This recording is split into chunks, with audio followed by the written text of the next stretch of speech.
For the second 7 o'clock game of the day, we got New Hampshire, who went 6-5, traveling to UCF, who went 6-7. UCF favored by 41.5 points on ESPN+.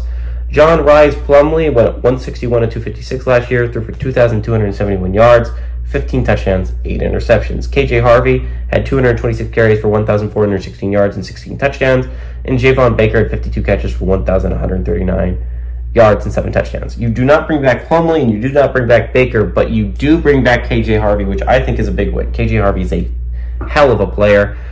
I think what's really going to be interesting about this UCF team, right? A lot of people are going to be like 6-7. That's not great.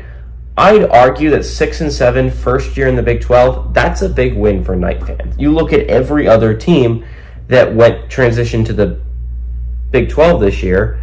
Cincinnati and Houston, I think, won 3 or 4 games.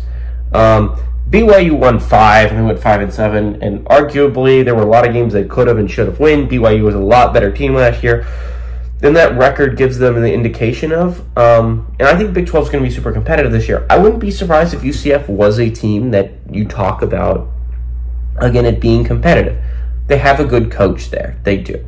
He was fired from Auburn, but he's done a really good job of making UCF a competitive program there. This was a UCF team that if you take away the massive, again, you can't take away losses, but you want to look at them in like a realm of, did you get your ass kicked, basically.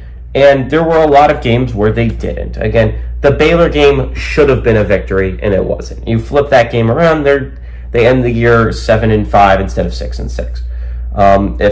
Oklahoma game was a game they easily could have won, but they didn't, right? And I understand that there's going to be close games. But if you take those games away and you maybe flip them to UCF, that's an 8-4 team, right? This is a lot better team than a lot of people are giving them credit for.